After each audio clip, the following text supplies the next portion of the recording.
All right, we're live? We're live. Welcome back to another week of Play Harder Radio. Go to Play Harder Radio on Facebook and like our page. We'd appreciate it. It's not that you're arrogant, it's just that you're an arrogant prick. There we go. I'm not going to argue with that.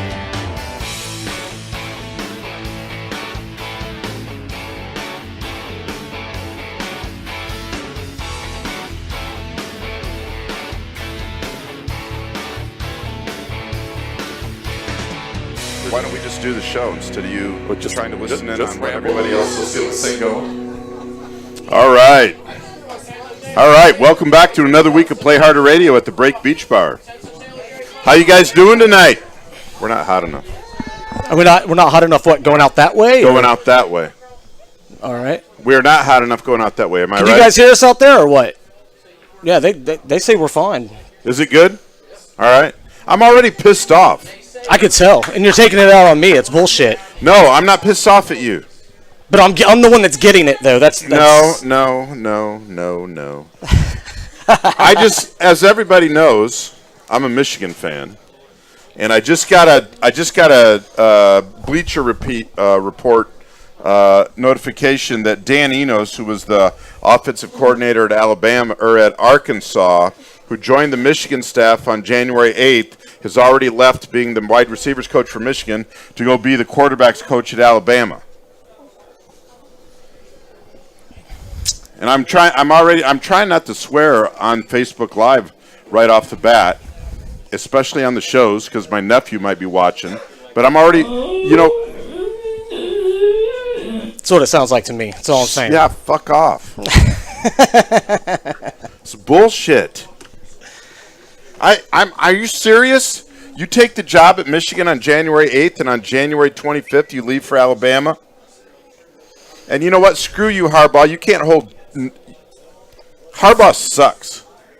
Yeah, I mean... I wanted to do nice things to start the show, from like talk about the week, talk about how much fun we had setting up the show at the break and all that, and then I get that kind of shit over my phone. I guess I just kind of shut this show down already. I'm okay with that. You're kind of negative, Faja. Somebody's missing. Nobody's missing. Who's missing? Oh, nobody's missing? I don't recognize anybody missing. Oh, okay. Well, never mind then. I stand corrected. Oh, all right. We're getting a little feedback from the audience out there in Facebook land. How was your week, Kenny?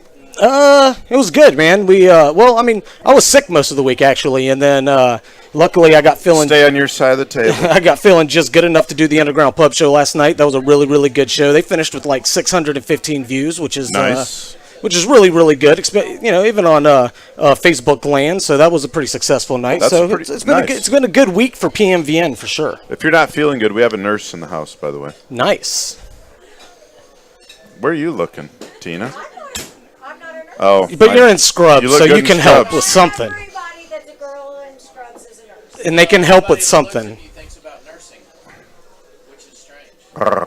It was a good thing. It was supposed to be a positive, right? Oh. Did you want a mic so we can talk back and forth? So everybody out in Facebook land can hear you? We should get a sign that basically says, don't talk to us unless you have a mic. Come on, Tina. Everybody has a lot to say until you want to put them on the air, and then they don't want to have anything to say anymore. No, I just don't have a good speaking voice.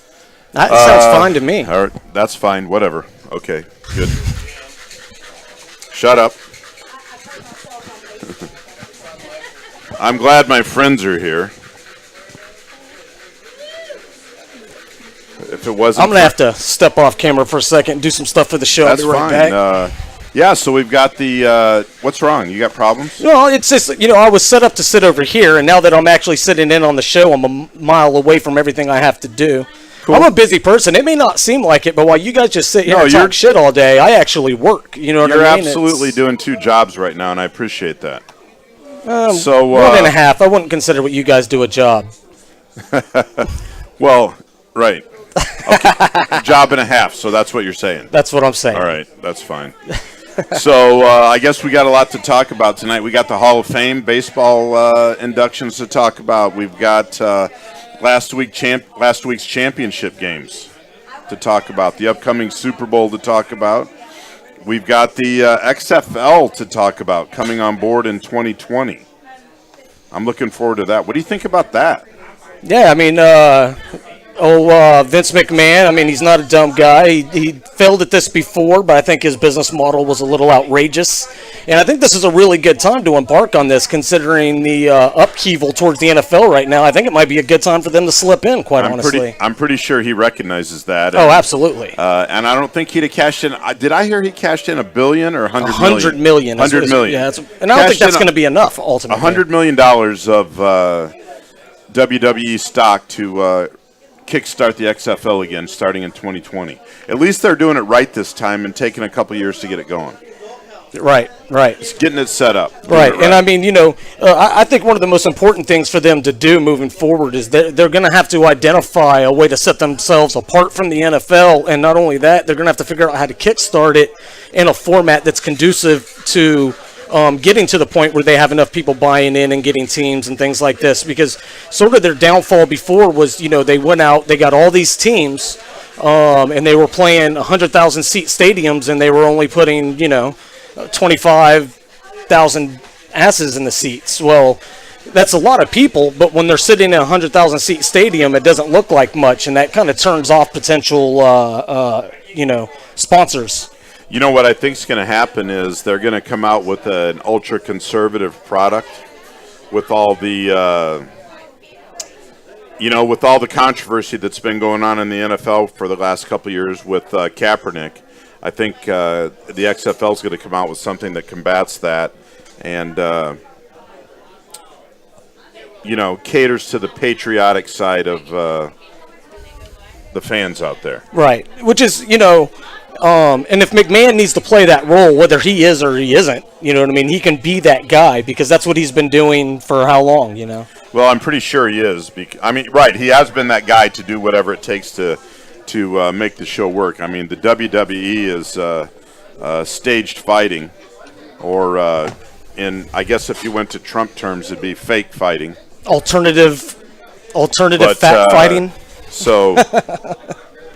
He's going to he'll be able. I mean, he's a billionaire. He's a genius. Yeah, we got it. Mine's got to go up. I can tell it from my headphones. All right. It's not hot enough. There you go. Is that better? All right. I'll get the mic a little closer there. We should be good. It's hard to phase in the audio of the mics to the live stream going out, just because the PAs that we use, they come in really, really hot. They don't give you a lot of room on the board to move around. Nobody wants to hear about that shit. They'll all just get it right. How's that? Oh, the mic shit. Yeah, right. They don't. They don't. Do I need to start? Do we need to start the show over? Everybody missed what I had to say? I mean, because it was good stuff. It was excellent.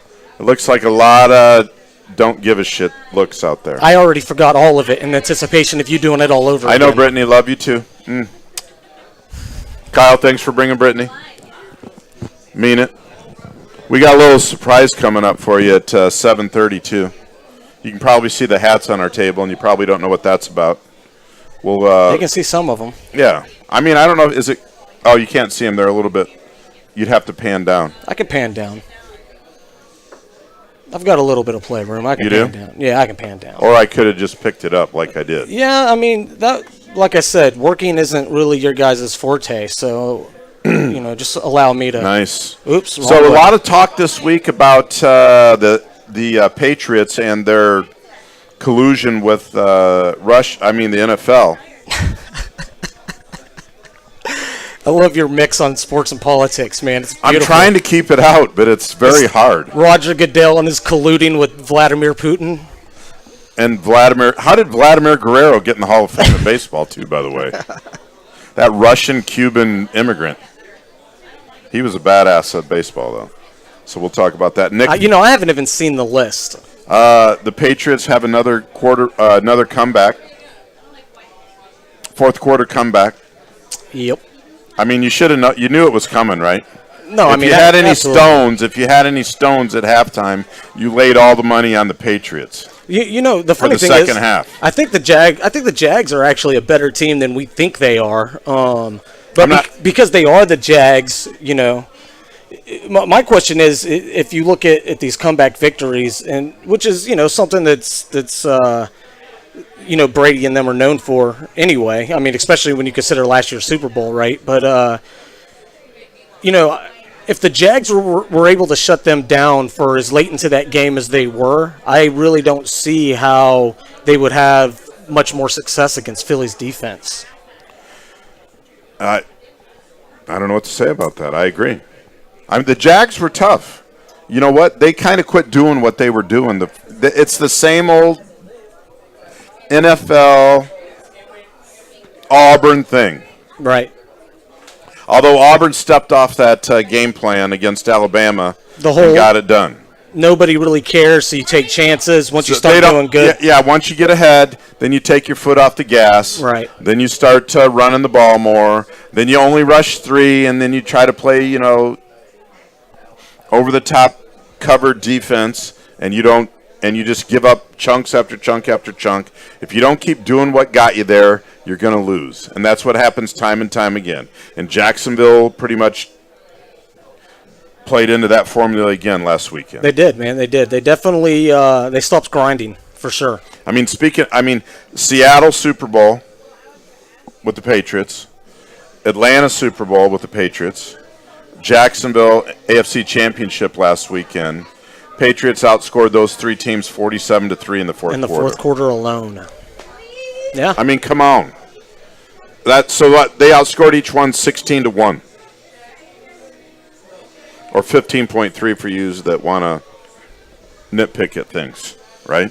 Yeah, I don't know how anybody could have, you know, that's obviously if you're a coach in the game, you've been watching tape. How does anybody not notice that this is what the Pats do? You know, why do you change your game plan in the fourth quarter and ease up on people when you know for a fact that that's what that team can do to you? The one thing you have to do if you want to rattle Brady is get in his face. When he can stand back there, he's going to fillet you. Right. No two ways about it. How was the Underground Pub show last week? Last night. Let's talk about that a little bit. It was good, man. It was good. You know, it's funny. John wanted to talk about emo rap because John Schreiber. Right, Schreiber, because he found out it was a thing. And what are we talking about? It's emo rap. I honestly didn't know it was a thing either, but it was something he found out about, and he wanted to, you know, air out his grievance that it even exists, and we wouldn't let him. So we talked about wrestling for about 45 minutes. It was beautiful. WWE wrestling? Yeah. Wrestling? Yeah, man. I posed the question, you know, what's your all-time favorite tag team? You know. Mine is easy. Who's that? I'm going back to pick my all-time favorite I did too. tag team, but it's Hawk and Animal, the Road Warriors. Nice. Absolutely, yeah. Absolutely. Legion of Doom. Right? Yep, LOD. I went Bushwhackers. That's going back a little bit further than that, man. They were kind of in that same era as, yeah. Love the Bushwhackers, man. Jim, I don't remember their names. They were Australian. They were real dirty. They licked each other in the face. I think they were stuff. back in that era of the Road Warriors. Yeah, that's back when you didn't even have to have really a special physique. You look like whatever you wanted. Well, some did and some didn't. Be a famous wrestler. The Road Warriors had traps that were that went to the top of their head. Right. Now and then there was Bret and the Hart Foundation. The Hart Foundation. Yeah, I like the Hart Foundation. There was Bret Hart, and then was it the Anvil Neidhart, the guy that had Jim the Anvil Neidhart had the spiked down goatee. He's the one that died in the ring. Well, no, that was Bret's brother Owen.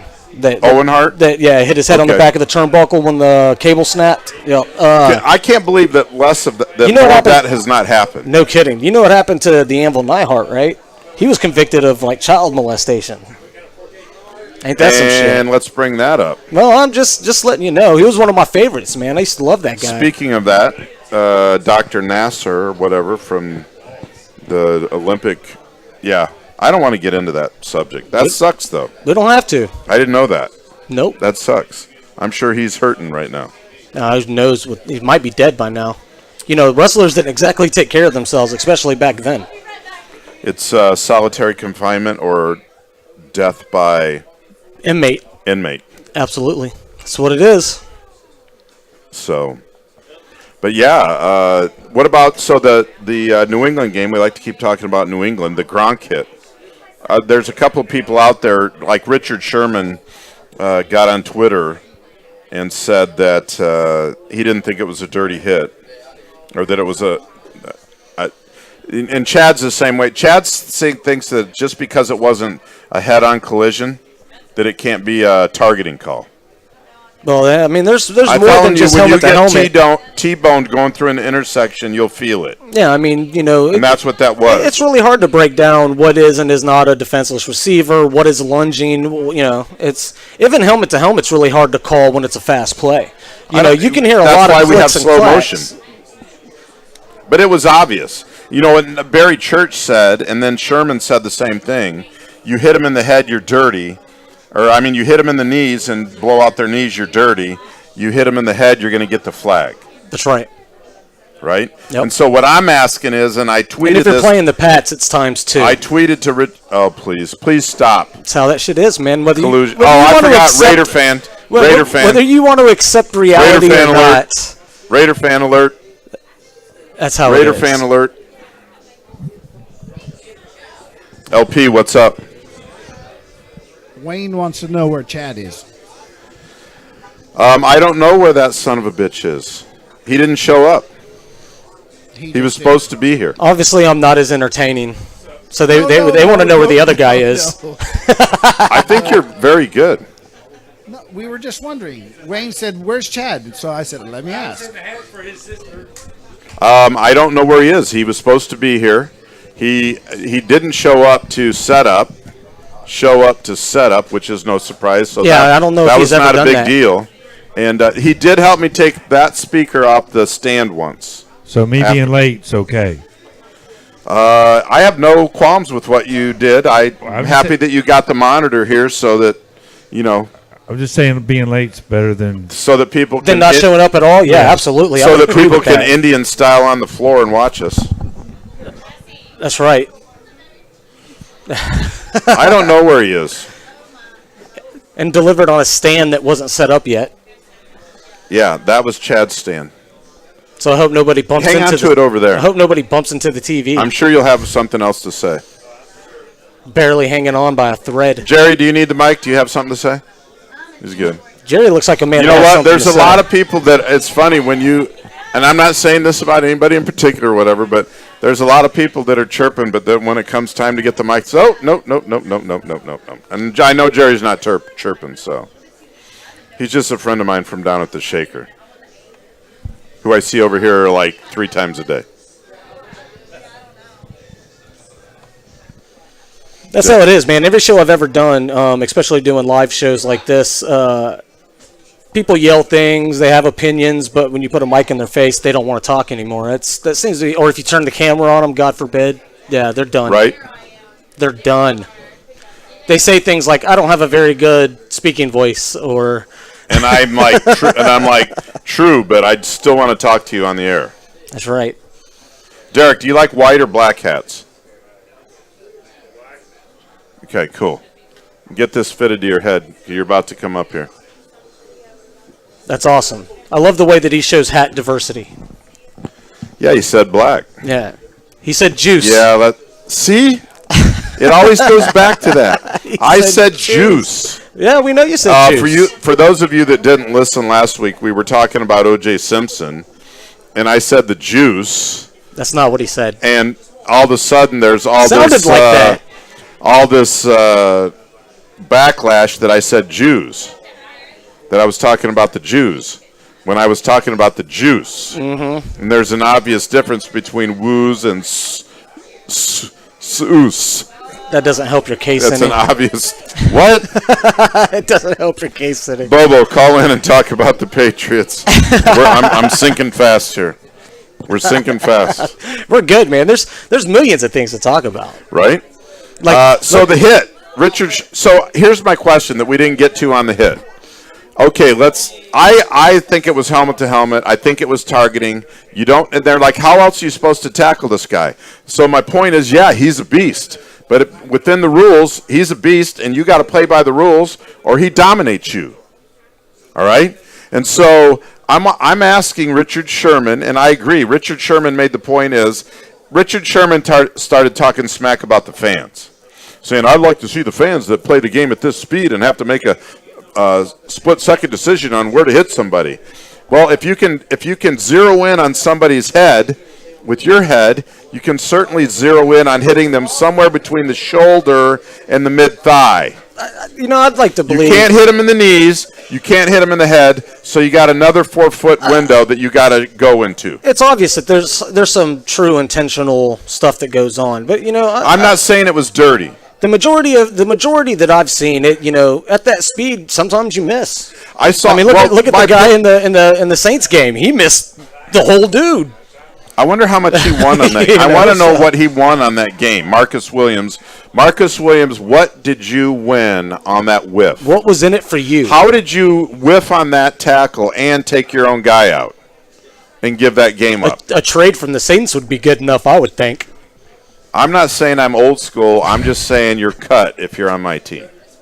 I don't care what your rookie season was like. Which might be exactly I don't what care you if wanted. I don't give a shit if your interception got the Saints back in the game. Which it did. That was BS. I wanted to talk about that last week, and we never really got to talk about it. No, I think Schreiber called in and talked about it for about an hour and a half. You guys were giving him shit for being on the I liked having him on. I'll talk to him. None of us gave him shit. No, you were like, didn't Chad's mom call or something? Or brother? Or Well, yeah, we got another call, but they had been on for a while. Yeah, we were having a good talk. That's true. I mean, you can ask John. If we need to jack a call, I'll jack a call. I have no problem All right, doing all that. you guys that got hats. Speaking of, the hotlines are open if you guys all want you- to call in, 850-907-7686. 907-7686. That's right. All right, all of you that have hats. Pat, you need a hat that fits. You want white or black? No matter. White or black? Black's fine. Oh, what's wrong with white? Nothing. You just got a black one in your hand, man. Jess, where's Jesse? We're going to need you in a sec. Come here. Everybody who's got a hat on, get up here with me. Everyone that's got a hat on, come up and get up here behind me. Be careful walking over the cables, please. I'll have to adjust some things. All you got to do is here. just come up and get in the camera. Are we all putting the hats on? Yeah. Oh, I forgot. Right? Want to be in the middle? No, you have to be in the middle. I'm going to answer that in a minute, Luke, you son of a... You got to get down a little low at our head level. No, hold up. No, So- I can adjust things. Hold on All a right, second let's here. adjust it.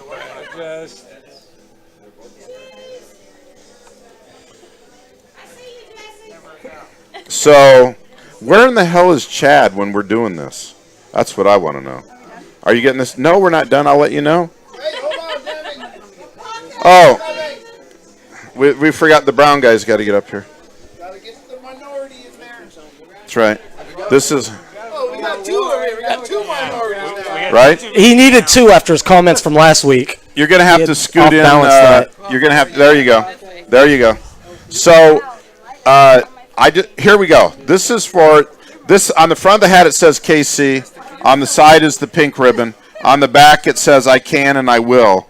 And this goes out. The KC stands for Carla Colquitt, who is Chad's sister-in-law and my friend Breck and Chad's brother's wife.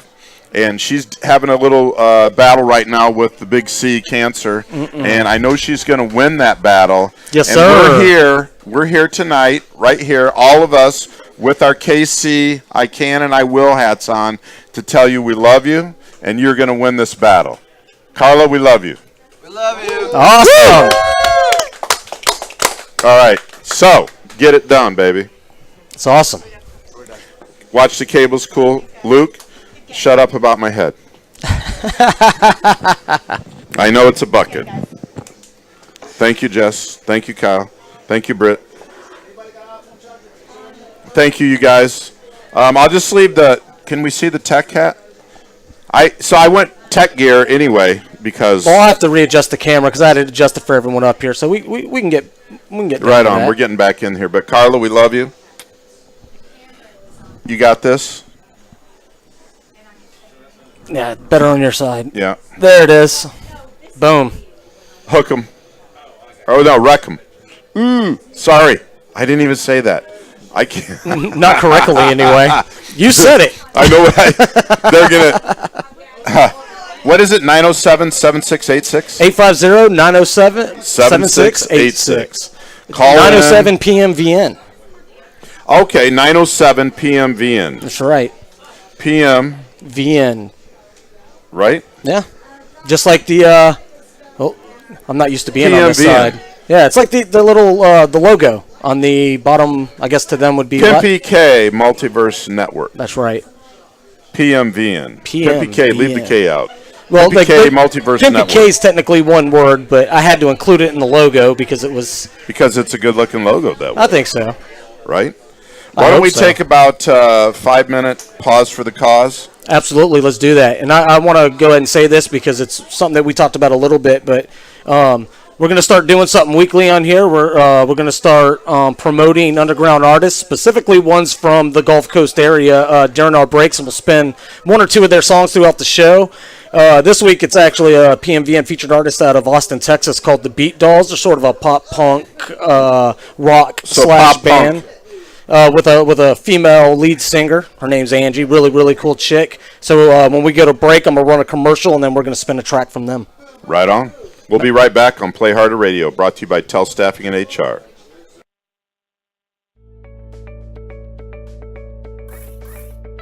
Brought to you by Tell Staffing and HR for your payroll, workers' comp, human resources, benefits, and staffing.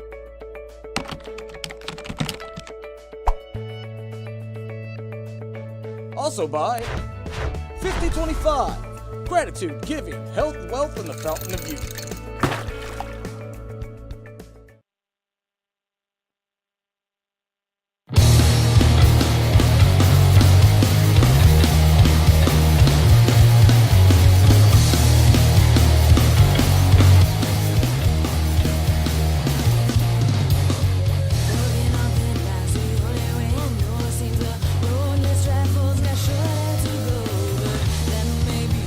Stretch of the truth, but however you would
Corner Radio is sponsored by Rocky's Termite and Pest Control, a family tradition since 1962. Rocky's Termite and Pest Control is family owned and operated and serves Escambia, Santa Rosa, and Okaloosa counties. Give them a call today, 850-380-5408.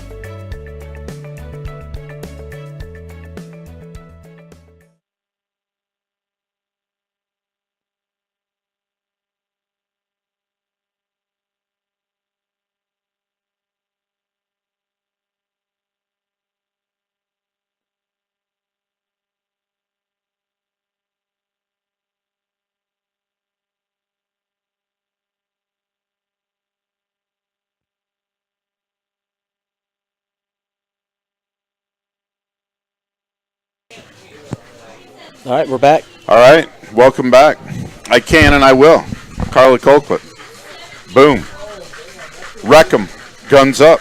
There's an awful, when I'm doing this in the studio, it's super simple because the way that I have my setup. But running the show and being on it here, it's a bit difficult. Ashton. I can't remember she has brothers. Yeah. Can't hear us. How's that? Is that better? Does it sound good? Is it loud out there? Is it sound perfect? Is mine? All right, perfect. How's that? It's good. Yeah, it's good. Jerry, you're good? It's good on the stream. That song came in really Jesse, hot, this so I had is to good? turn it down. I think I just forgot to turn it back up. Right on. You're welcome, Carla. We'll get that You're stuff supposed nailed in. to respond on the feed. Oh, you got to train people every day. Yeah, call into the hotline or hit us up on the live chat. Britton and Tristan. Oh, yeah. I was joking. I know their names. Ashton's not. What? The triplets. My bad. I was about to say you were speaking in syllables there for a second. I'm joking. The boys know that Tristan's, geez, I can't even talk. Never mind. I'm not going to quit talking. It's been going on for about the last 5 minutes, it seems like. Right? So, let's go back to that AFC Nobody's we are going to go talk about the Eagles. I thought you had a guest coming in.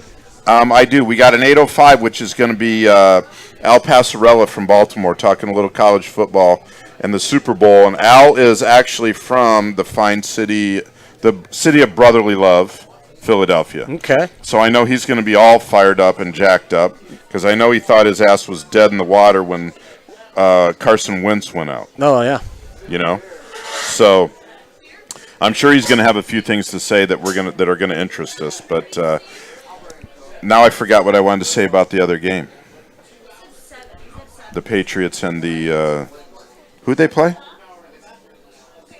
Jaguars. Oh, I'm sorry. I was paying attention to what was going on over here. Oh, there we go. Uh-oh. And so Brittany, and then these guys over here. It's funny. We got a Giants fan here. Can we get these guys one? Did they get theirs? He's complaining about my Dodgers. Yeah, I know. We'll hat. talk about that later. Kyle, I voted them worst baseball fans. Pass them out. These three. No, those two, and then Wayne, and where's LP? What's the bartender's name? I forget. Jesse. Can you give me a Bud Light, pretty please? I'll come get it. Wayne and Luke and Derek. I'll be right back. I thought I got 7. 1, 2. Oh, we got one up here. Yeah, 2, 3, 4, 5, 6, 7. All right. Well, that shit happens. Why is there a lull at the show for a Bud Light? If I get on my own and I have to start talking on my own, then it just drifts to politics and everybody's gets in hate mode. If we're going to discuss a lull, we need to discuss why it is that I can't walk away for 3 seconds without the show completely going to shit. That's what we really need to talk about. And all you laughing, clapping pieces of... All right, that's fine. I can handle it. I'm not going to be the Chad of this show. Although Chad's not being the Chad of this show, obviously. Where in the hell is he at? That's what I want to know. That's a very good question. Very good question. Where the is Chad? Right. We got to watch I guess I've dropped the ball on the language a little bit, though. Yeah, well. Are we waiting on this, or? No, we can do them. Oh, we're waiting on one more. But so the other game was Philadelphia and Minnesota, and we already kind of touched on that in a way because we were talking about Marcus Williams, who was a complete. That's the worst defensive play against the Saints, which was the week before. Which was the week before, yes. And I was rooting for the Eagles, which I wouldn't have been rooting for the Eagles, but I was rooting for the Eagles because Minnesota did not deserve to be there. You have to root for the Eagles now. I mean, you can't root for the Pats. As you may or may not know, I'm a Michigan fan. Salute. Carla.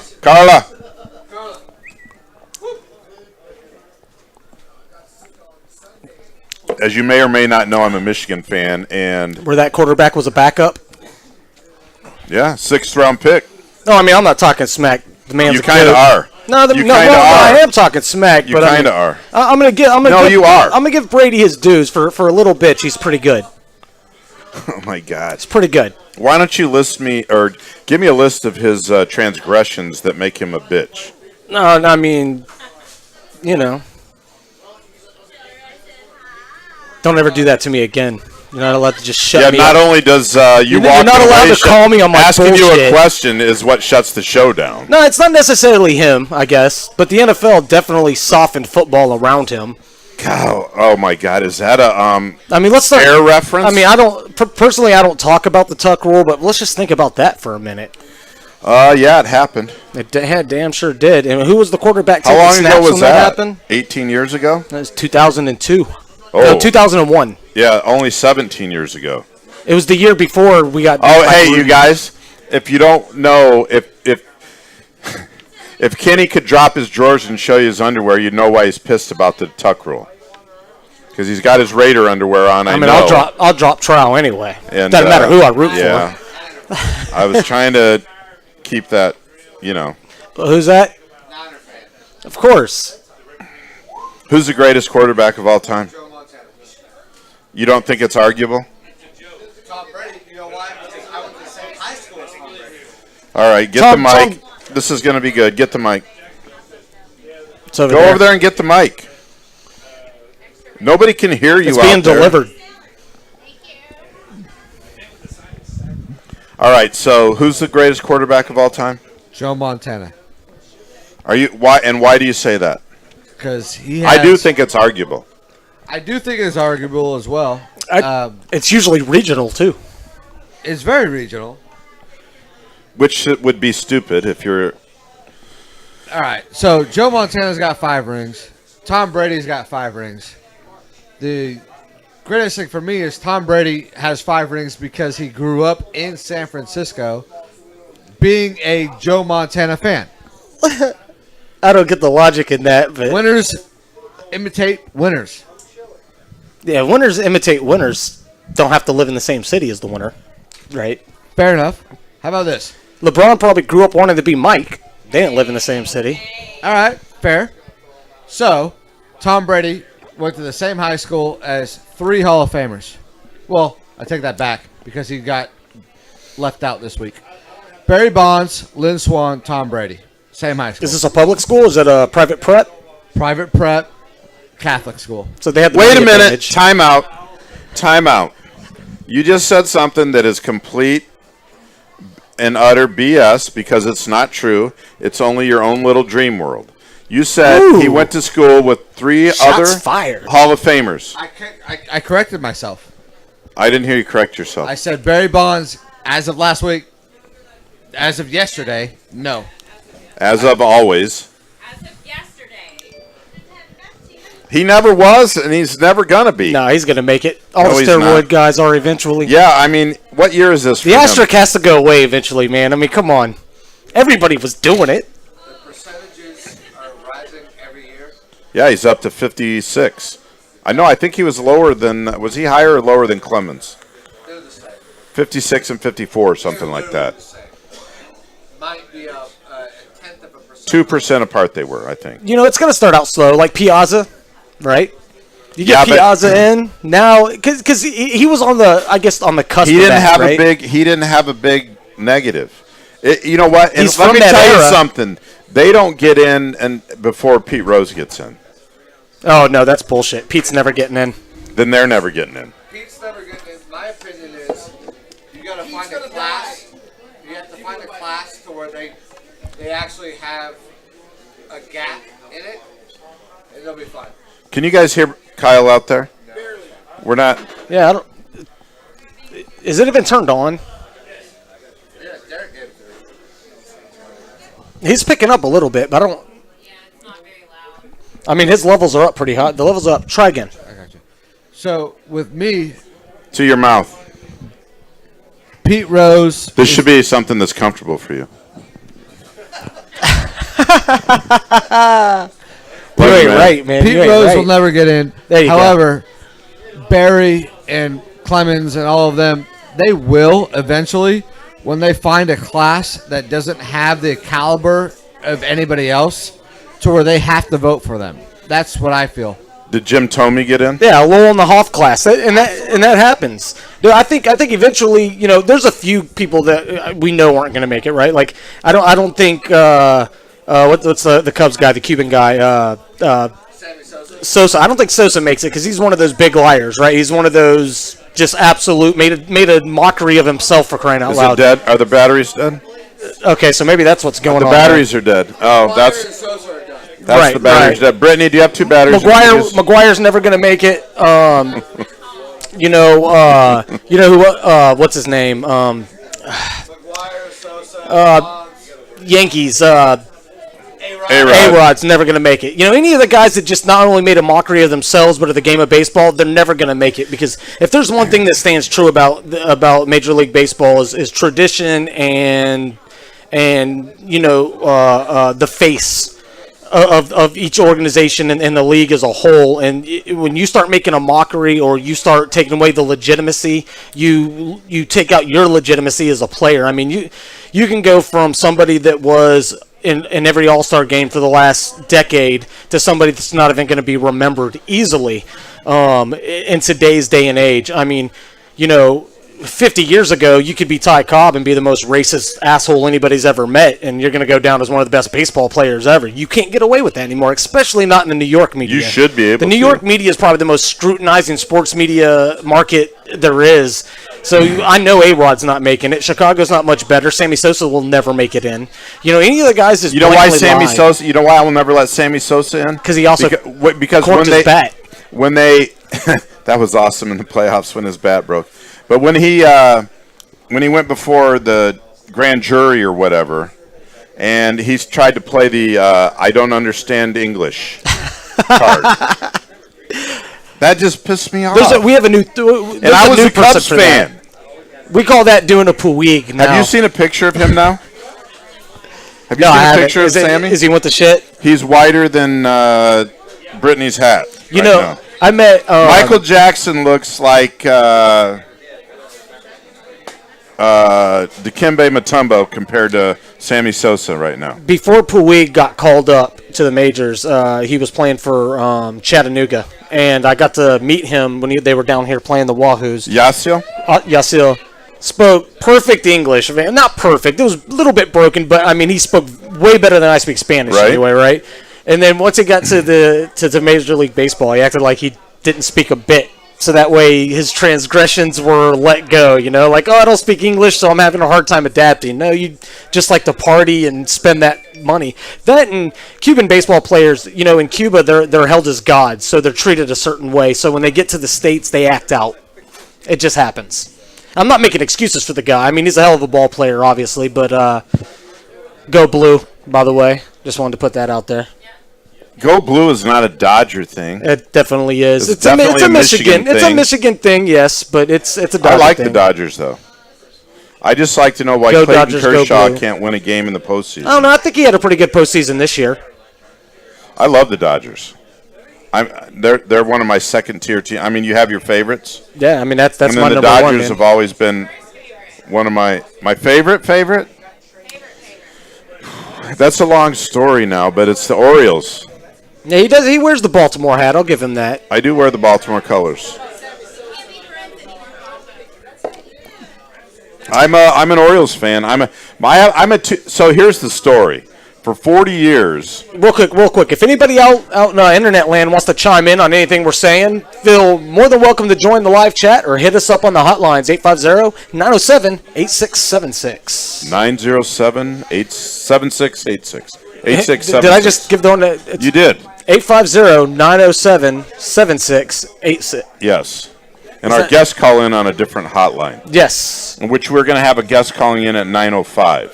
All right, we got an hour and 15 minutes till that we get there. No, 8:05. I'm sorry. Okay, then we have 10, Eastern. We got 10 minutes. Oh, that's another thing we can talk about eventually. Apparently, the state of Florida is trying to get the whole state within the Eastern time zone and make it to where we're in daylight savings all year long.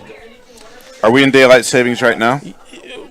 We're not right now, but we no, we are in daylight savings right now. Yeah, I don't want to be in that. I don't want to be in that.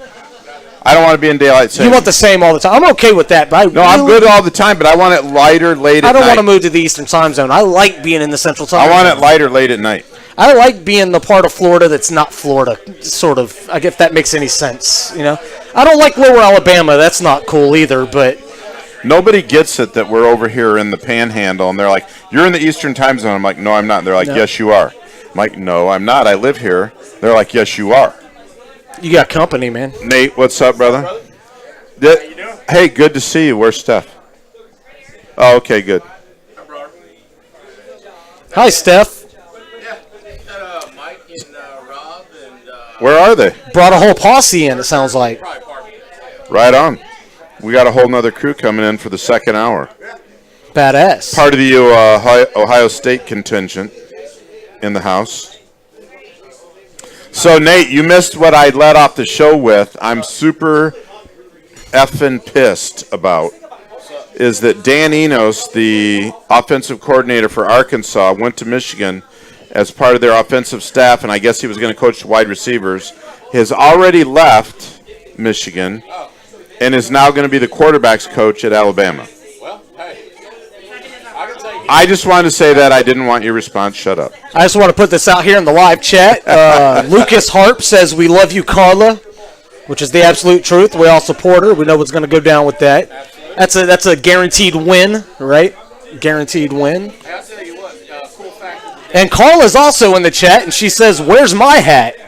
Her name's on it. She's in the chat, and she wants to know where her hat's I'm sure at. your son made them. There, you got probably 100 of them at your house. Anyway, Nate. Way to call her out.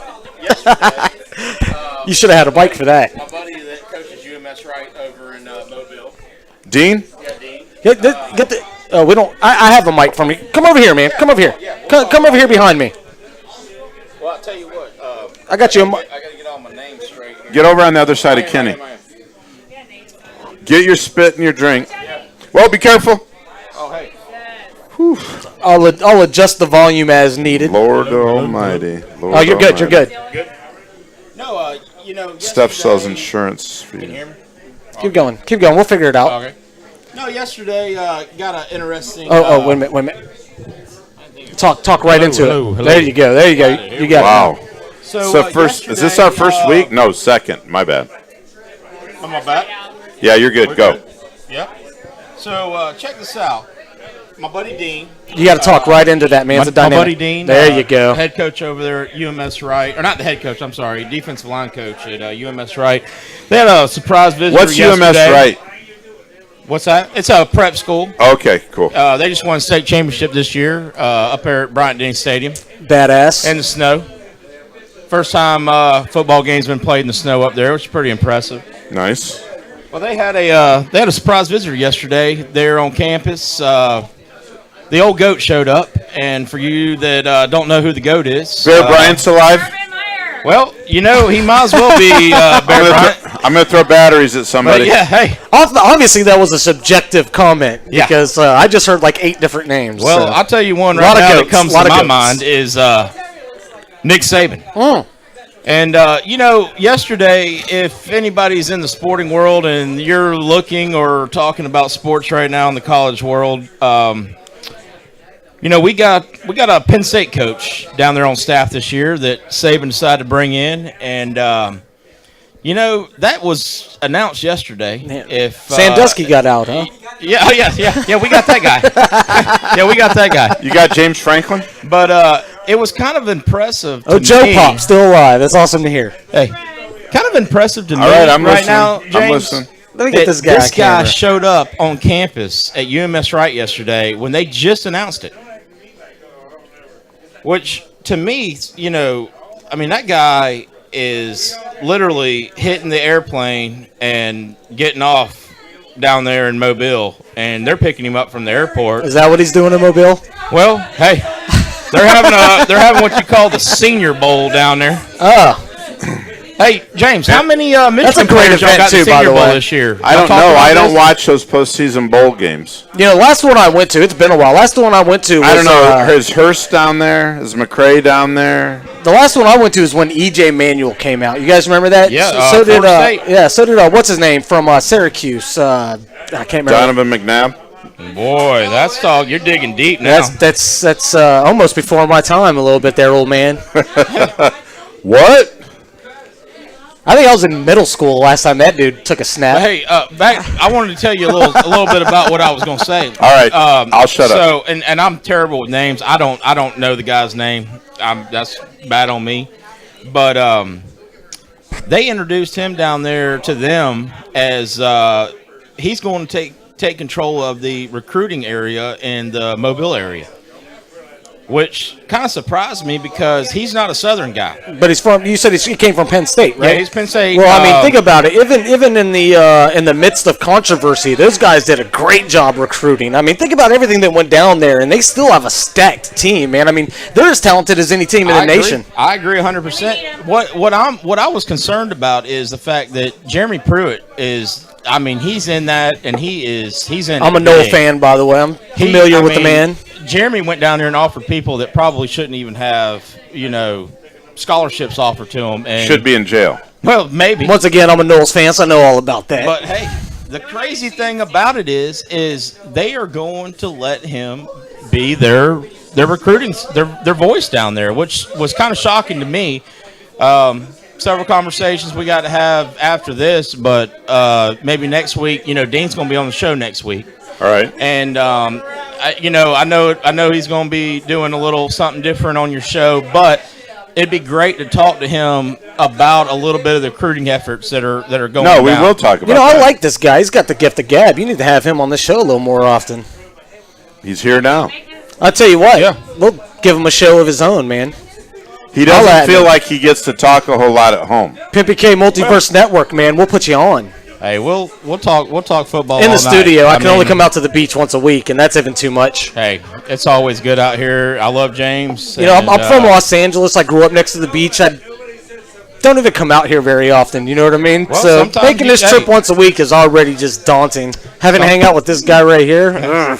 Sometimes you I have love worse it. I things love to do it. in your life. No, But- if the worst thing I had to do all week was come out to the beach, I've got problems. yeah, that's true. I agree with you there. Or life's really good. One or the other, I guess. I'm huh? guessing it'd be life is really good. Yeah, I guess it would and be. I can't wait. We got some Watch things. the call board too. We got some guests calling in a few minutes. All right. You're good, Nate. I got You're it good. up. Yeah, you're good, man. I won't cut you off anymore. Just, love what might be coming this way. Got a lot of things to talk about. Yeah, Dean and Mike maybe next week, right? Yeah, absolutely. They're definitely 100% down. They're going to be a call-in, obviously. A couple of former Alabama players. Alabama players. Yeah, and if they want to do the video thing, we can do Skype, right? Yeah, they're all about that. They'll do that. We can do whatever, man. We're going to be looking Mike Johnson, Pensacola product out of Pine Forest High School. Nice. 2-year All-American. Won the 09 National Championship with the Tide. And All-American. Yeah. Did you say that? Yeah, I think you did. did. 2-year All-American. Went on and got drafted by the Falcons and played his whole career there, 5 years. He's got a pension. Yeah, he does. He does, and he's probably going to need that. He's probably going to need that. There was a lot. Are you saying something about his radio show, Nate? Well, that he needs that pension? No, I was saying that he got hurt, and there's going to be some doctor bills coming down the pike. I feel a lot of big things coming for Mike doing NASCAR stint on Play Harder Radio. I love it. It's going to be very. He couldn't be more excited about it. It's going to be very marketable. I feel like. I agree. Very, very excited about it. There's only a few things that just absolutely excite him, and one of those is NASCAR.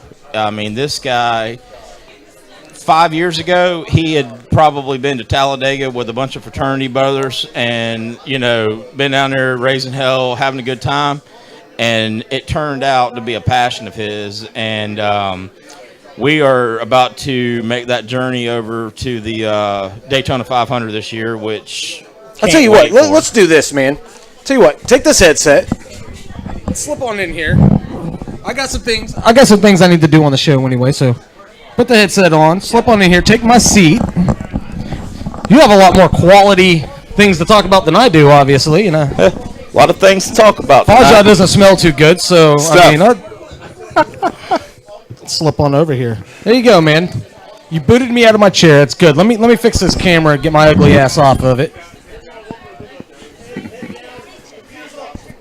If you're talking about NASCAR, you better have a dip in. I mean, can tell you that.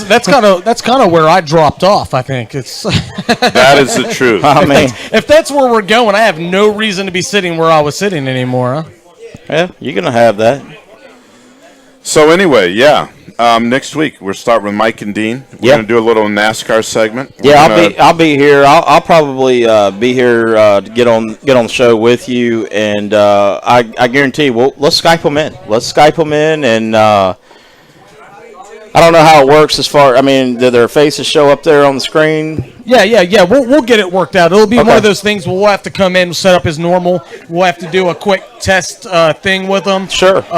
When it comes time for their segment, I'll call. We'll work all the details out, but I call them. I get them on ready to go. When these guys are ready to take them, I move to a scene where those guys share a screen with them, and we roll. Man, it's that simple. Well, it'll be fun. It's it's been a journey for us just to I guess watch how NASCAR has progressed over just the short few years that we've been getting involved in it. Ever since Mike and Dean been playing for the Tide, it's been kind of consuming our lives. And then Mike going to the NFL, you're going to the games every weekend. You're doing a lot of traveling. NASCAR seems to be back burner, and now that we're all kind of coming, around, don't have a whole lot to do on Sunday. It's been one of those things where it could be interesting, James.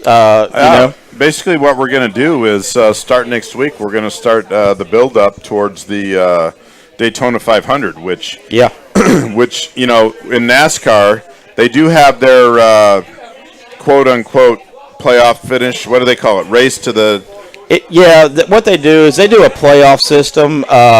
It's kind of been, up in the air. I think there's going to be a lot of talk this year, possibly about doing a wild card race where they're going to let a driver come in on a wild card. I'm not sure if it's actually going to take part this year, or if it's going to be one of those things that it ends up happening in 2019. But it's definitely going to be exciting watching to see what happens. I guess what I want to get to, though, is we're going to go to the build-up. I mean, they have the big series at the end of the year. Yeah, absolutely. However, race to the chase. Their Super Bowl is they kind of kick off their season with their Super Bowl. Absolutely. We were talking about that earlier today, and so we're gonna build up to that race with a segment each week. About NASCAR. You and Mike and the boys are going to be heading to Daytona. We've got a nice crew going over. We just got our big Class A bus. We'll be leaving out on the Thursday. I think that's the 15th, and we're going to be making the trek over to Daytona, and we're gonna drive her straight through. It's about Sounds a 7.5, 8 hour drive, and we should be able to handle that. Yeah, what's crazy is we're leaving on a Thursday, so thought maybe, let's come live from the bus. Let's go live from the bus. Let you see, what it's all about. NASCAR fans going to the race on the road. Let's talk about it. It's going to be a pretty exciting time. I'm I'm looking forward to it, man. I am appreciate you too. coming on. Hey, absolutely. We're going to take about a 5-minute here. Okay. Yeah. And we're going to come back with Al Passarella out of Baltimore, talk a little college basketball with us. And, there you go. Al being from Philadelphia, I'm sure he's going to want to talk about the Super Bowl too. Well, so absolutely. We'll see you in about 5 minutes right here back on Play Harder Radio. Roll Tide. I knew that would get by. Brought to you by Tell Staffing and HR for your payroll, workers' comp, human resources, benefits, and staffing.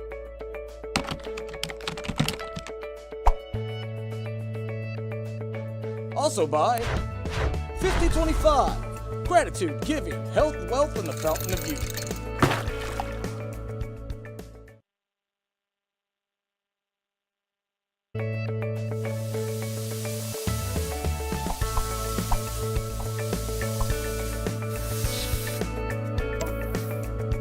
Play Harder Radio was sponsored by Rocky's Termite and Pest Control, a family tradition since 1962. Rocky's Termite and Pest Control is family owned and operated and serves Escambia, Santa Rosa, and Okaloosa counties. Give them a call today, 850-380-5408.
All right. I guess we're back. That was that. That was that. That was quite abrupt, right? All right. So we got a caller, right? We do. We do have a caller. Let's go ahead and get him on the line. Yeah, let's do it. All right. Al, you're in the house.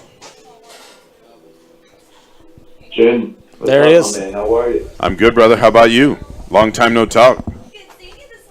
Everything, long time no talk. Everything's great, man. The Eagles are in the Super Bowl. Kansas is atop the Big 12 standings. So. Despite Can't ask for much more. Despite Tuesday night. I know you were. I mean, look. Trey Young Trey Young's arguably a top 3 lottery pick. He's easily the front runner right now for the Naismith. And he probably played his most efficient game after getting criticized for 3 straight games for having, inefficient. I mean, he scored 48 points on 36 shots. So what does he do? He comes back and he only 38. Triple-double. 38 shots. Still should have won it. 38 shots. 38 shots, excuse me. You're a dick. I'm just going to put that out there. You're a dick. Yeah. He was complete that game, though. I think the difference in that game is that when he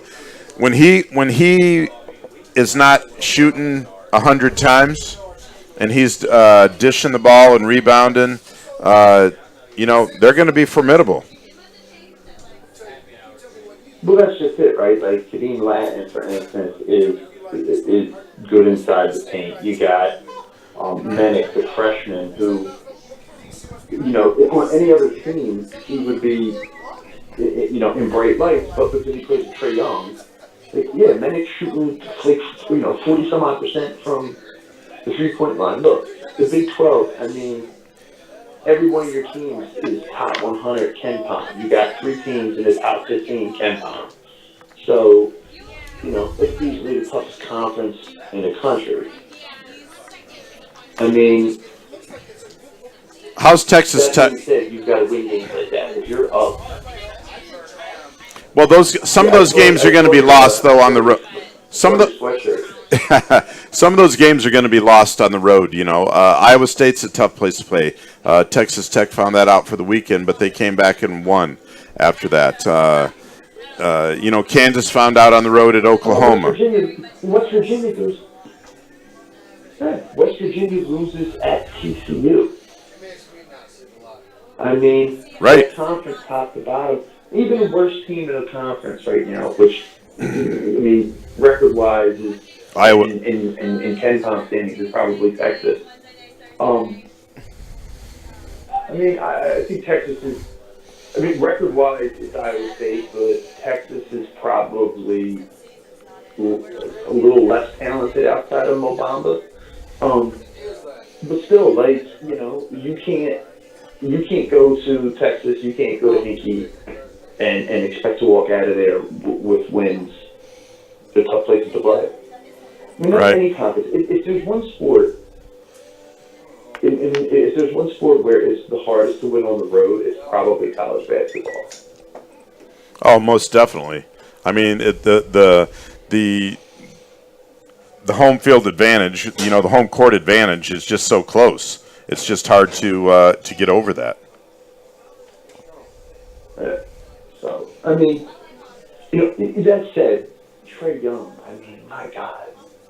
I haven't seen... He reminds me in a lot of ways of if Steph Curry would have gone. That's what Steph Curry would have looked like if he would have went to a big program, as opposed to getting buried. And he's even a little, he might even end up being faster than he was when he was in college at Davidson. Could be. He's the closest thing to. If he's the closest thing to a complete, probably the closest thing to a complete college basketball player. The only thing he's got going against him is his height. But if you're good, if you're short and good, you're gonna find your way into the NBA. You know, Frank Mason's getting minutes with the Kings, and he's maybe 5'9". Well, then there's Isaiah Thomas, and then you're going to go way back to, who was the spark plug for the Nuggets back? Geez, I don't even want to go that far back, but in the 90s it was. No, not Fat Lever. No, not Fat Lever. They had another point guard that would come in and provide the spark back then. You're going post-Fat Lever. I know who you're talking about. I can't remember his name off the top of my head. I want to say the same time. I don't think it was post-Fat Lever, but maybe not. But anyway, the little guys do have a place. But Trae Young is, especially in this NBA where, you're not, I mean, you see that now. Like, look at the guy last year, Caleb Flanagan, who really dominated the low block in college basketball. And, he's struggled a bit in the NBA at the next level because there's just not a place for that big, wide, swapping forward anymore. Like, you need to be able to stretch the floor. Speed's gonna kill, and that's what matters in this NBA. So it's a more athletic league. Absolutely, it's a more athletic league. It's more about spacing than it ever was, and you got to be able to create space and you got to be able to create separation. You can't do that if you're slow. Right. Or you're plodding down the court. I think the deal that with Trae Young, I think he's going to do fine in the NBA.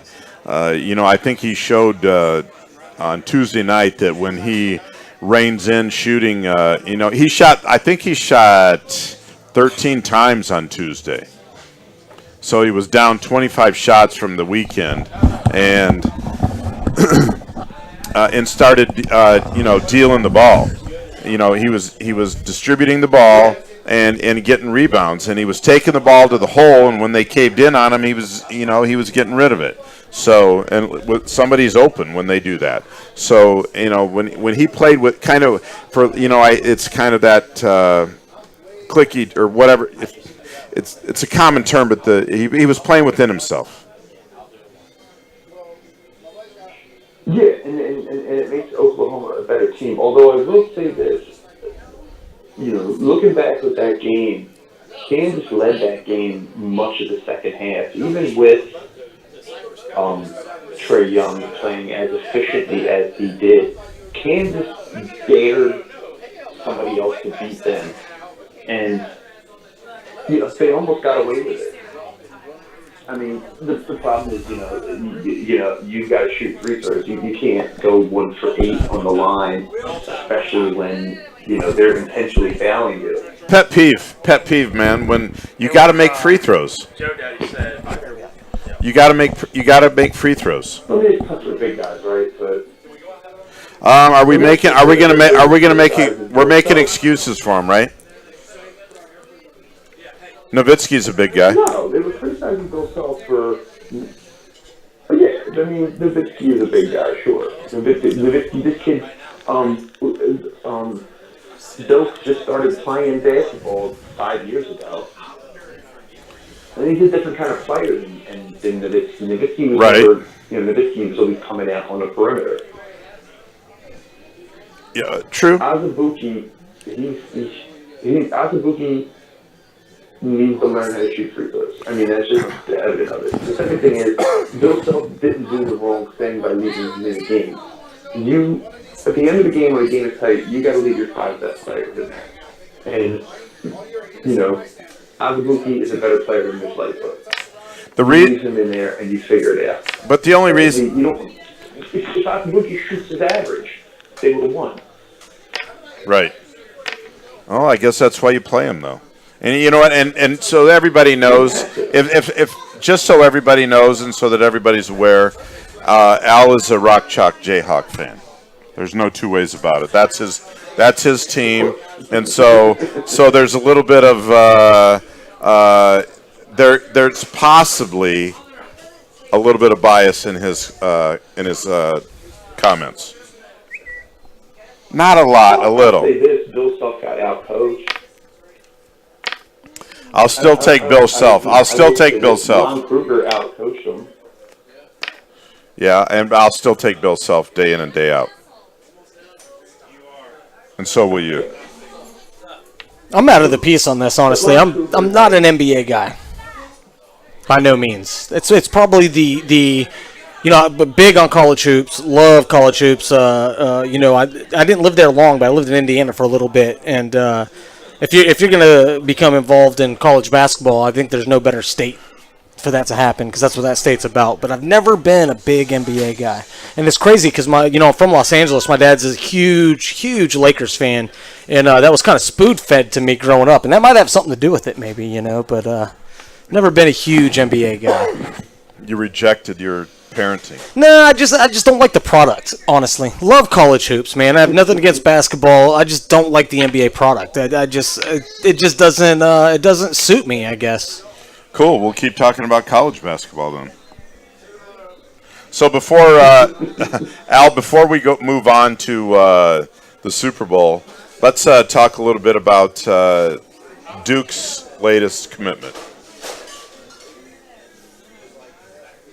Zion. Yes. I mean, they got the top 3 recruits next year. And you know what's interesting? And I was having this very same conversation with someone the other day. Very quietly, Mike Krzyzewski has fully embraced the John Calipari's one-and-done kind of recruiting style. Doesn't get nearly the level of grief that Calipari gets for it neither. Well, somebody's got to set the stones, right? Sure, but it's kind of annoying that once again Duke gets to do it. It's not the Duke way anymore, but like they're not getting any criticism for that. Like, Mike Krzyzewski never gets criticism.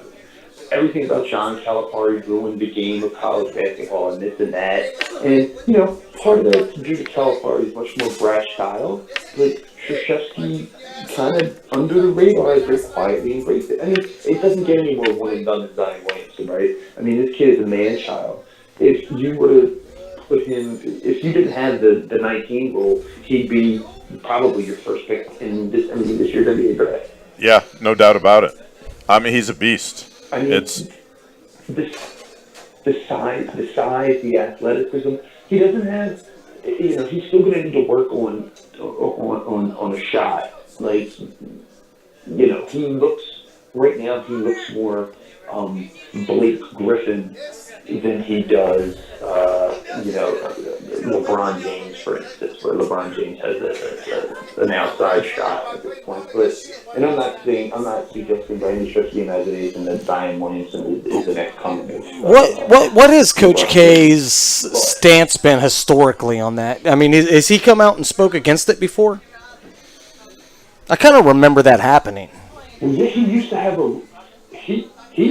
used to be a rule at Duke where the underclassmen didn't get their if they won a championship, the underclassmen wouldn't get their rings until they graduated. Gotcha. So obviously they were against this model at one time or another, right? And that's kind of my question for this, because that's really what sets aside or determines. Go ahead. Well, he openly rejected it for a long time. Right, that's what I thought. Corey Maggette, I think, and Elton Brand were his first two kind of leave early guys. And Corey Maggette was a shocker at the time because he didn't even start on that team, and he left after his freshman year. But I mean, on one hand, what are you supposed to do? Not recruit the best players in the country? Right. Like, if you're not going to do it, somebody else is. It's just on the other hand, though, that, he just embraced it without taking any of the sharp criticism that Calipari took. And that's a little bit unfair. That's probably never going to change, but because nobody's ever had that love for Calipari like they do, Mike, and it's just not going to. That'll never change. I think there's also a difference between recruiting people that you can develop into NBA caliber players and people that are just already ready for that. We see kids, and no matter how big they get, we see guys like I'm trying to remember that guy's name. He was pretty much a one and done. Went to Indiana, out of the Chicago area. Can't remember. I'm trying to remember the kid's name. He's not huge, but he's still a starter. You could probably help me with this. I'm trying. We're trying. Not Oladipo. No, before that. Derrick Rose. No. Before Oladipo for sure. Jesus, Gordon. Gordon was his last name. Yep. Eric Gordon. Those type of kids, they are ready. But another year of college probably would have done that kid right.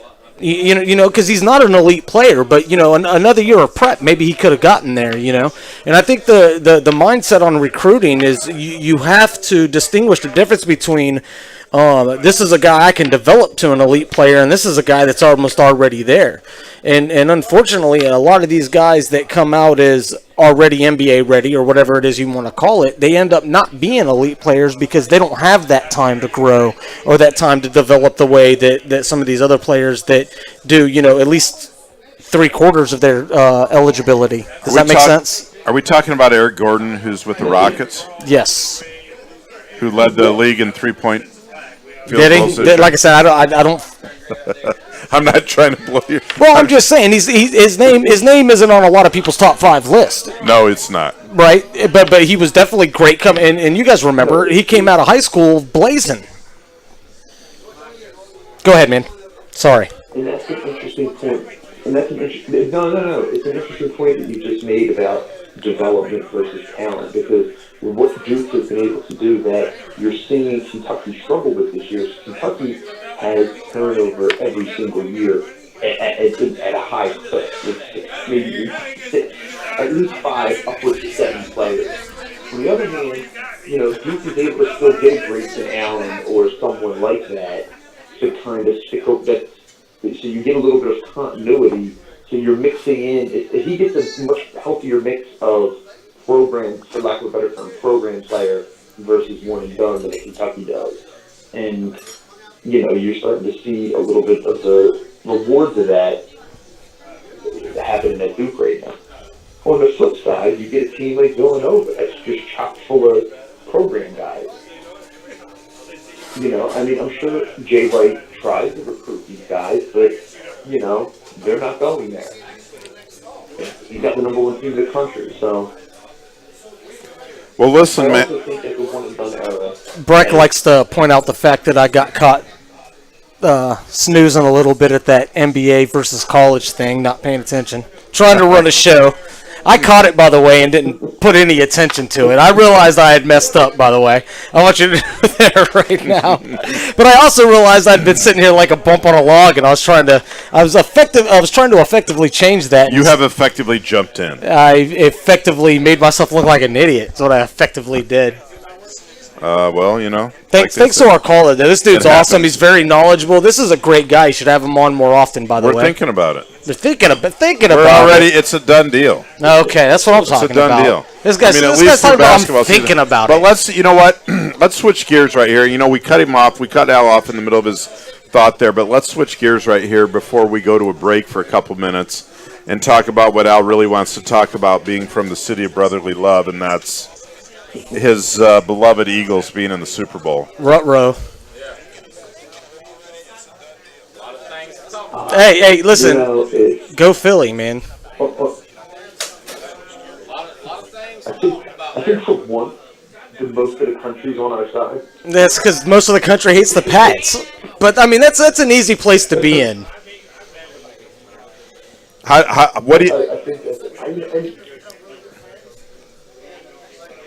Give me the LD on this week on a week and a half from now.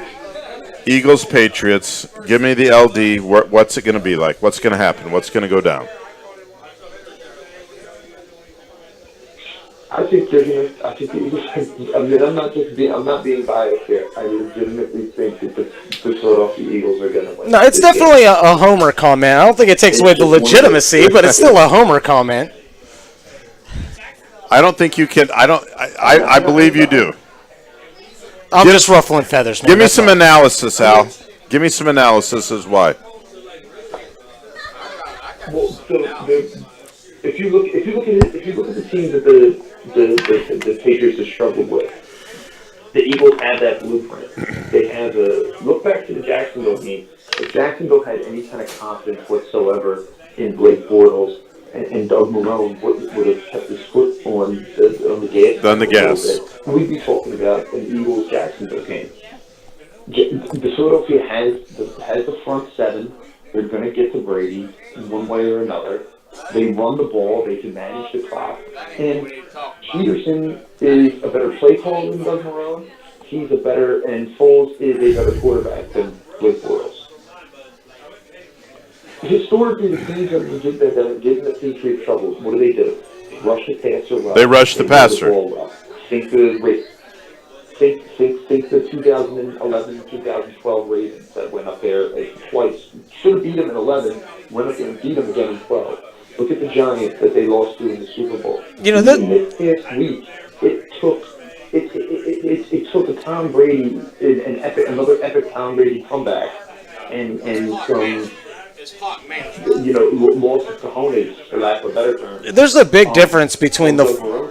There's a big difference. There's a big difference between the Foles that put up 7 touchdowns against my Raiders with what was the receiver, Cooper? Not Amari. That's the Raiders. I'm talking about Riley Cooper. Yeah, exactly. Yeah, Bradley Cooper. Bradley Cooper. That was he had an amazing. It's. I know. I'm kidding. Riley Cooper. Riley Cooper. Okay. You can't do that to me. I have too many things going on here. You're a dick. I just want to put that out there. He's not the same guy. And what's crazy is that was a guy that was formative, I thought, and it seems he's having a really hard time getting his bearings straight. He shows some flashes of the old Foles that at one time did win that starting job.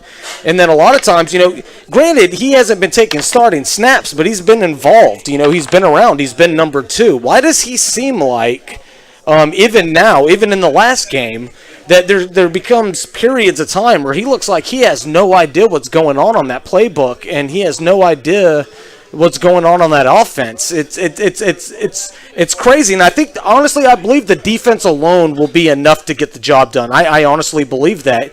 I believe that the lead that Jacksonville was able to build, I believe if Philly is to build a lead like that, they'll hold on to it based on that defense alone. I think their defense is better than Jacksonville's? I think it's more capable. I think it grinds harder. Absolutely. Now is Marcus Williams on and I definitely based on listen, I'm gonna go back to my Raiders based on we played them and we played them really tough. Granted, it was I think Foles' second game in, and we gave him fits. I mean, he did. I don't even know if he finished with double digits passing, and if he did, he definitely didn't get triple. But we played like a team that wanted to prove we weren't shit, and we still lost. So that was based on that defense. That had nothing to do with that offense whatsoever. I mean, how do you feel about that? Wouldn't you agree? I mean, in the Raiders game, yeah. In the last game against Minnesota, the defense was good. Foles played arguably one of the better. He had one of the better championship game performances in the last 2 decades. Woo! 20 years. In the other day, I mean, he only threw like 4 or 5 incomplete passes the whole game. He had a QBR like 141. It was a great game. He's going to get paid based on that alone next year. Yeah, I mean, no matter what happens in a week and a half, he's getting paid next year. If there's an inkling of that guy shows up with that defense, that's going to give Jackson, or excuse me, it's going to give New England a very difficult time. Yeah, so he was 26 of 33 for 352 and 3 touchdowns. Yeah, I mean, if he shows up like that in the Super Bowl, Wentz loses his job, right? No.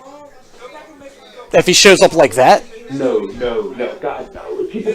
No. Wentz is, people don't watch the Eagles enough or haven't seen the Eagles enough. I've watched them all year, man. The fact that Wentz is a generation talent. No, he's dynamite. I'll admit that. Like, he's the real deal. Well, okay, so he's the next Brady. So if let me ask you this though: if Foles comes out and he plays Rodgers Light. If Foles comes out and he plays a dynamite game in the Super Bowl, and he puts up a QB rating like you're talking about, he's at least trade bait, right? Like no, he's gone. He's gone. You're right. He's gone. He's getting paid next year. When I say he's getting paid next year, he's getting paid somewhere else. Okay, so he doesn't take Wentz's job, but he definitely gets a starting job somewhere where a quarterback is needed. There's no doubt about that, right? Right. Okay. That's where I was going with that. He's under contract. He's under contract, and he's under contract, and Wentz might not be ready. So I don't understand. Wentz might not be ready. I mean, he might end up being healthy. Right. Yeah. Right. Yeah. So early trade is definitely out of the argument because you got to keep Foles just in case Wentz is not ready to roll at the beginning of the season, is what you're saying. That's too bad for Foles because that could keep him from getting paid then. Yeah, it absolutely can. So, but then again, that's barring a major injury on another team. Al. I said that's barring a major injury early on another team because that could be perfect timing. You just never know. I mean, it's going to be a hit or miss anyway on what he's going to get paid and where he's going to go, right? I mean, catastrophe could hit any team at any time, and he could fit. Yeah, exactly. You're right. What you were about to say, you're absolutely right. Go ahead. That's how they ended up trading Bradford because of what happened to Bridgewater 2 years ago. But yeah, they can go at any time. Listen, Al, man, I appreciate you calling in and getting back on track with us this week. I'm looking forward to I'll probably see you in a couple months up there, but I'm looking forward to you being a weekly contributor here during basketball season and coming into the March Madness, and we'll look forward to talking next week. Yeah, definitely. And make sure you give Letty a hug and tell her I love her. I will definitely, man. It's a pleasure talking to you guys. All right, man. I will. I'll talk to you next week. Thanks, Val. All right, take care, fellas. All right. Okay, take care, fellas. All right, man. Take it easy, bud. So let's go to another break here. We're going to do about, what do we got left? We got about 17 minutes left in the show. We're going to take a little short break here, 4 or 5 minutes. I don't have any audio lined up. I'm going to let you know. Run the pause for the cause. Yep, I'll do that. I'll run both replay commercials. a couple of Angie's songs, one of Angie's songs, and I'll come back and close out with Tony Adame from the Pensacola News Journal. All right. Is he calling in? He's gonna. No, he's here. All right. Yeah. So let's roll those, and we'll be back in about 5 minutes on Play Harder Radio. I'll find audio either way. How's that sound? All right, great. Roll it.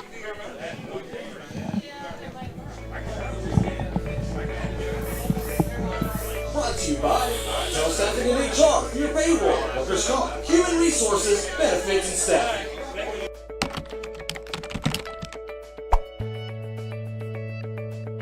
Also by 5025. Gratitude, giving, health, wealth, and the fountain of youth.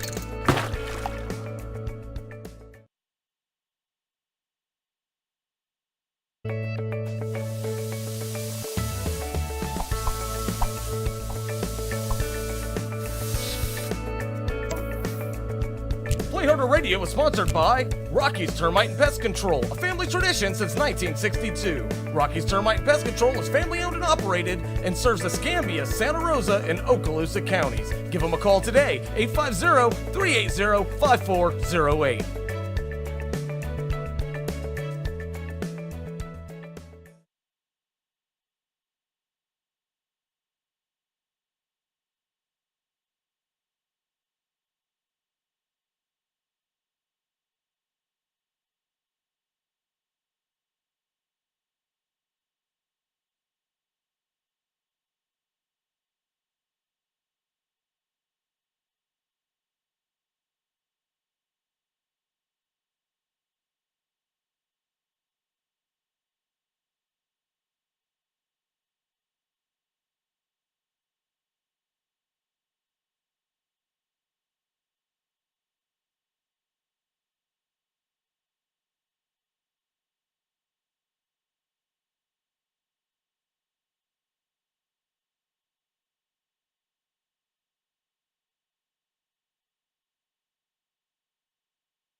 let's wrap this thing up tonight. We got about 10 minutes left or so.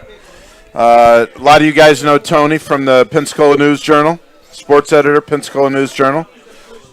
Tony, thanks for coming on, man. Thanks for having me on. You guys sound really good. It's a good show. Thanks, brother. Thanks. Tony's I'm not going to do it. I'm not going to do what I always do. Thank you.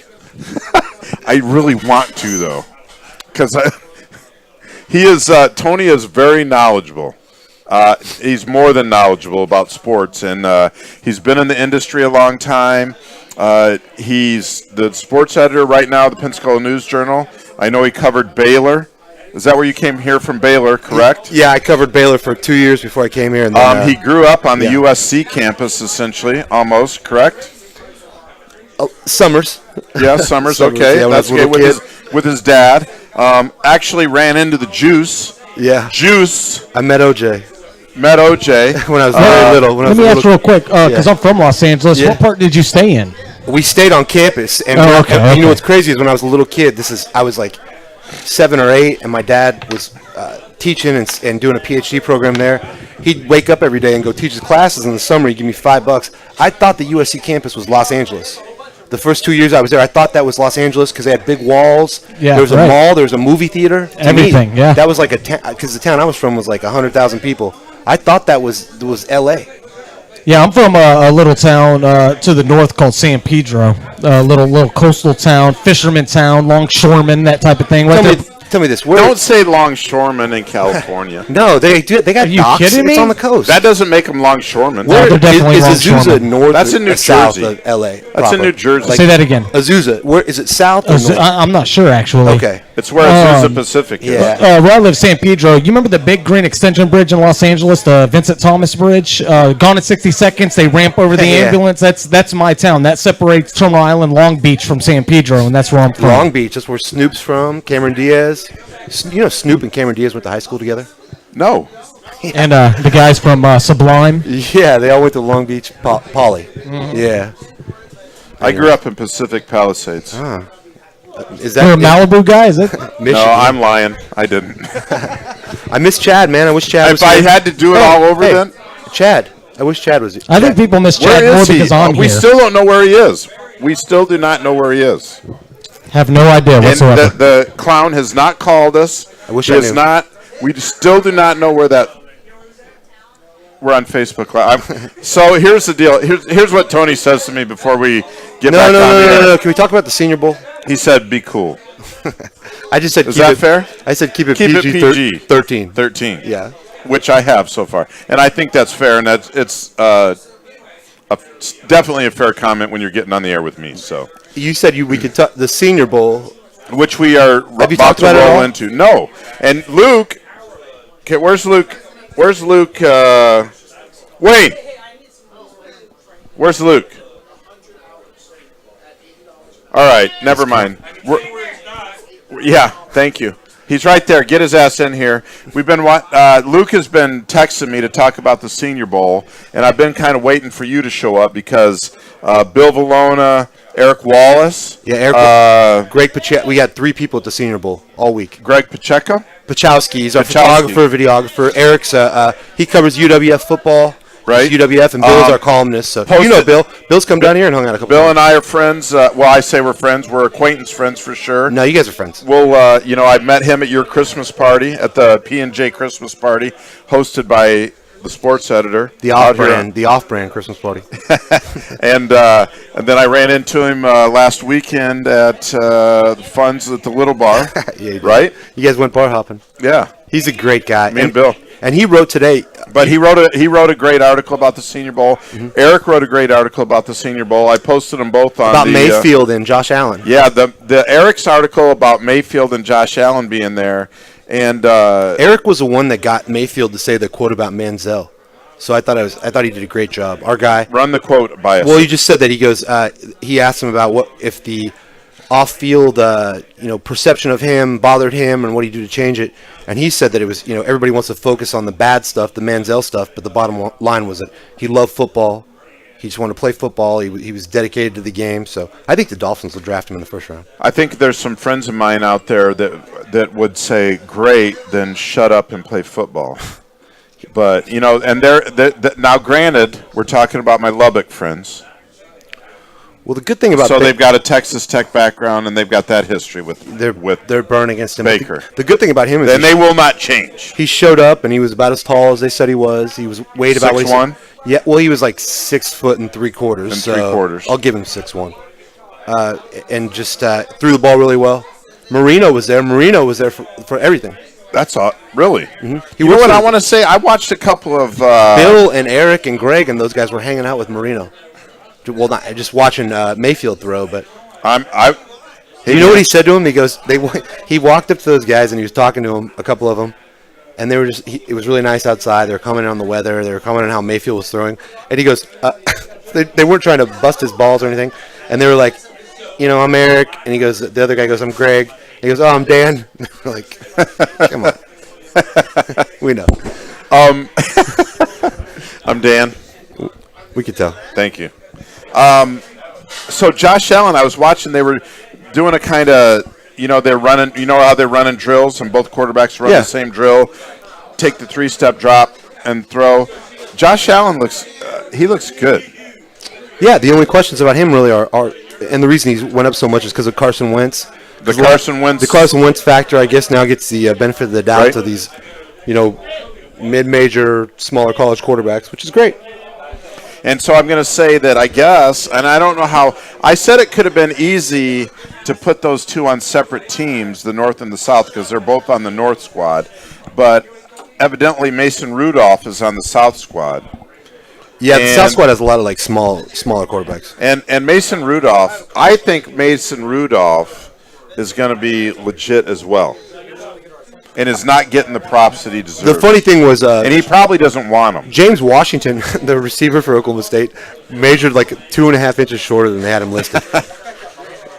That was the one that, when he popped up, it was they had him listed at 6'1". He was 5'11". You know what? Nobody cares if you catch the ball and do something. I want to say, though, about the Senior Bowl, there is a kid from Pensacola, Catholic High School, Jeremy Reeves, played for South Alabama. He's a safety/cornerback. He's playing in the Senior Bowl. I think he's going to get drafted in the 4th or 5th round. Cool. My friend LP wants to. You know LP, right, Tony? Hell yeah. Hell yeah. What do you got, man? So I want to know how you guys. I want to know how you guys feel about Gronkowski getting past the concussion deal. It's easy to pass. I think it's easy to pass. I think after you get hit, there's a certain amount of time that they give you, 2 or 3 days, where they just monitor you constantly, and then it comes down to make it regardless. Yeah, it doesn't make it regardless. But the thing is, he wanted to go. I bet 2 or 3 years ago he could have gone back in the game. After 2 or 3 days, you can fake. It's just if they knock you out or not, because there's so many different levels of concussion. There's no way he doesn't play. But he's got. Yeah, I agree. He's got 2 or 3 days, and then he just tells them. Then they ask him. They go, "Are you okay? Can you spell? You're going to play." And I think some players have enough experience that they can manipulate the system. Absolutely. Well, look at Brady. Look what happened with Brady with his wife. Put him on blast and said he'd had 3 concussions last year. And that's a lie, Giselle. But no, nobody told her that. Well, yeah. The Patriots never listed him as having a concussion. She was like, "Yeah, he had at least 3 last year." And they asked him about it, and he was like, "Oh, my wife knows a lot about football." And they asked the Patriots.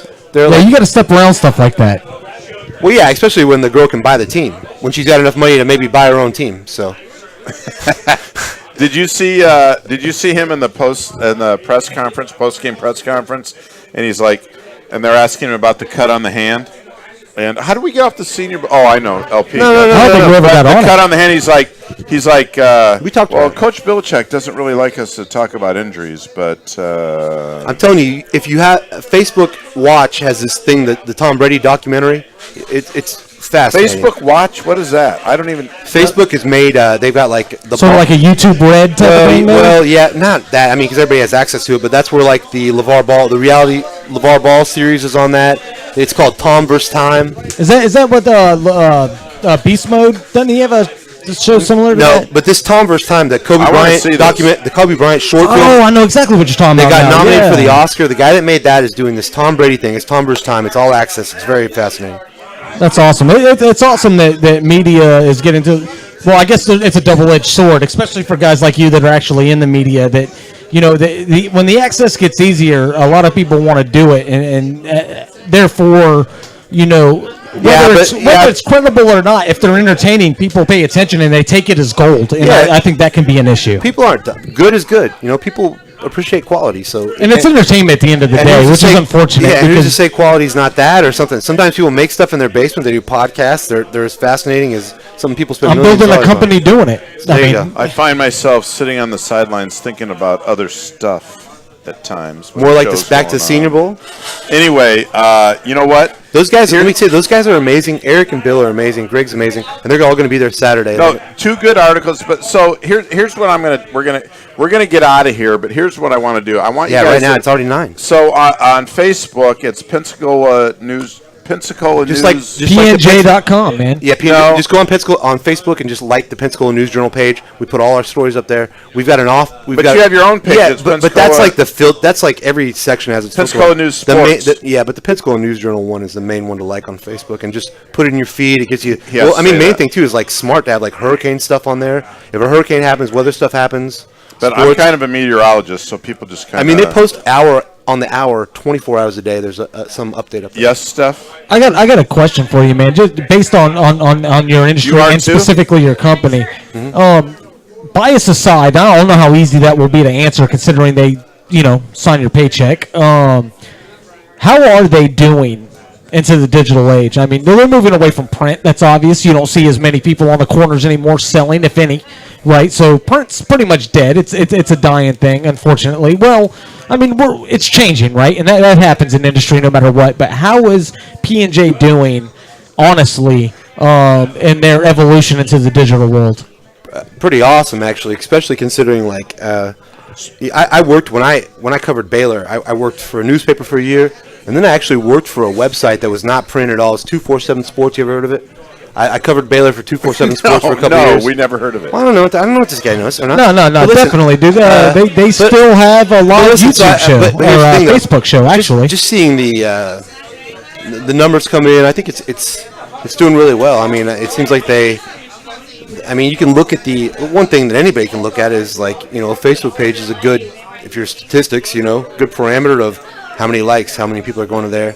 I mean, you can see there's a lot of engagement, a lot of stuff just geared right for people online. So like you say, print's going away. Print's still there. Print's great, but you can do both. Right. I mean, the impact's going to change, right? Obviously, people are going to drift off from one media type to another. I mean, that's just going to happen, right? That's the evolution of the industry, obviously. I think people will probably always go back to Facebook as the main one, though. No, absolutely no. When it comes to any type of social media or content management, yeah, the people go back to that because it's still friendly for that. Absolutely. Yeah, but I'm going to Fajagram. Gets everything on their phone. Anyways, you guys, I don't want to bore you guys. You're not. No, cool. Man, no, dude. It's awesome that you're here. I guess we wrap it up a little bit. Yeah, we're a little after 9. Thank you for having me on, man. I appreciate it so much. I always want you on. You're reluctant to come on because I just got to work a lot. I work a lot, buddy.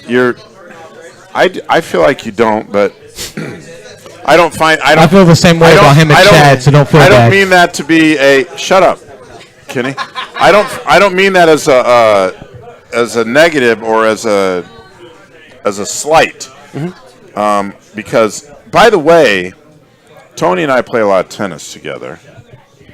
I can't see you, Faja, playing tennis for some reason. Oh, he's so good. Maybe 10 minutes of racquetball. Dude, this guy is by far he's like the king. Dude. That's awesome. He can really play. I'm just saying.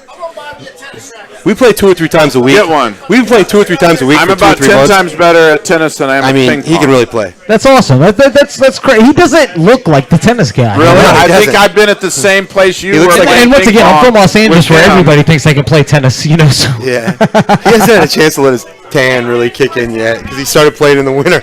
It's a fun game, man. It is. We'll see if he sticks with it when it gets nice out. It's one of those games you have to, not necessarily, but you're better off being privileged to get into. Tennis stories. Ask him about him and his brother playing when they were kids. Oh, you want to hear a great story? No. Tell it. Yeah, no, we gotta go. It was college. It's 9:05. It was college. Okay. Go ahead, man. Then after the story, we'll roll credits. My mom insists and I'm gonna use letters at some point in this conversation because it's PG-13. But my mom insists that I stayed out of college for 2 years coming out of high school. I went to college with my brother. He was 2 years behind me. We went to college together. My mom insisted that we go to a Christian college. I know this. So I know this story. And so we both. He knows it. So that's the end of it. We both make the tennis team. It's not that bad. And come the first match of the season as a freshman, I'm playing number 2 singles, and my brother and I are playing, I don't remember if we're playing number 1 doubles or number 2 doubles together. And so my dad comes to watch the match, and we're at a small NAIA school, Christian College, Bethel College in Mishawaka, Indiana. And we're playing the match, and my brother drills me in the middle of the back with the first serve. And I'm like, ah! And he goes, "Are you all right?" I'm like, "No, I'm not all right." And he's like, "Well, F you then." And we're at a Christian college. And my dad's sitting in the stands. He's like, so proud. I mean, we just like the Grant boys. Hey, guess what? The Grant boys never play together again. At Yeah, I can imagine.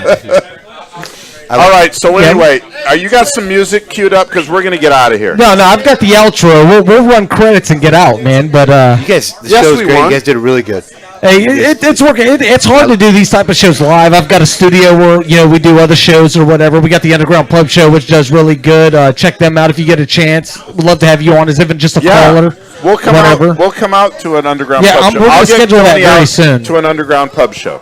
We'll get on there with Bobo and Schreiber and Schreiber and CJ. And then look, if anybody else out there in the Pensacola Grand area or whatever the hell you call the tri-state area, whatever you may call it, if you guys are interested and you guys want to pitch a show yourselves, hit us up at feedback@pimpyk.com, and we'll see if we can make that happen. Cool. Let's roll some music, and we'll see you next week right here, the Break Beach Bar. The Break Beach Bar. Play Harder Radio, brought to you by Tell Staffing and HR. Thank Peace, you guys for coming out.